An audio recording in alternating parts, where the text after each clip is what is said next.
रामकृष्ण हरी मंडळी, नमस्कार सर्वांना.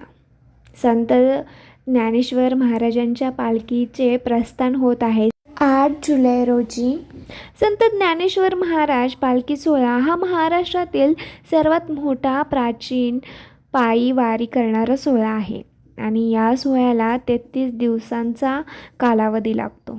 तुम्हाला माहिती आहे का, विठ्ठलाच्या ओढीनं वारकरी भक्त अगदी 224 किलोमीटर अंतर, अंदाजे 224 किलोमीटर अंतर, एवढे अंतर आनंदामध्ये पार पाडत असतात. अगदी आनंदामध्ये हा सोहळा पार पाडला जातो. पण ह्याची सुरुवात झाली कधी तुम्हाला माहिती आहे का? खरं तर संत ज्ञानेश्वर महाराजांच्या जन्मापूर्वीपासून ही वारी करण्याची परंपरा आहे. संत ज्ञानेश्वर महाराजांचे वडील विठ्ठलपंत कुलकर्णी हे महाराष्ट्रातील महान संत होते. ते वारकरी संप्रदायातले होते आणि ते विठ्ठलांचे निस्सीम भक्त होते. ते दर आषाढीला आणि कार्तिकीला वारी करायचे पंढरपूरचे. अगदी संत ज्ञानेश्वर महाराजांच्या जन्मापूर्वीपासूनच.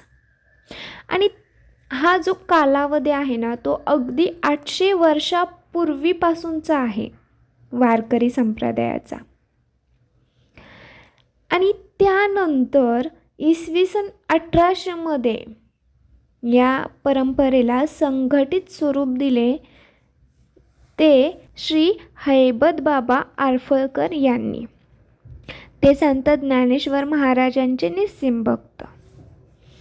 मग त्यांनी या परंपरेला अगदी शिस्तीत, थाटात, त्यामध्ये अश्वमानाच्या दिंड्या सहभागी करून हा सोहळा, अगदी लाखो लोकांचा सोहळा पंढरपूरच्या दिशेने प्रस्थान करण्यात आणि वारी करण्यात सुरुवात केली.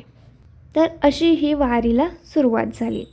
तर संत ज्ञानेश्वर महाराजांचे वडील श्री विठ्ठलपंत कुलकर्णी हे विठ्ठलाचे भक्त. तेव्हापासूनच ते वारी करायचे, त्यांच्या जन्माच्या अगोदरपासून.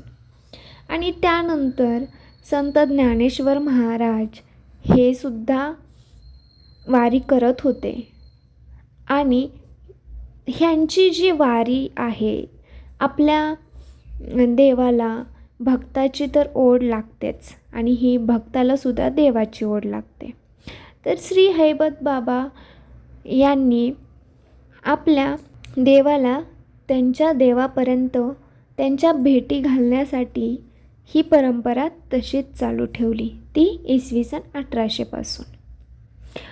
अशी ही वारीची परंपरा आजपर्यंत चालत आलेली आहे आणि इथून पुढेही चालत राहील.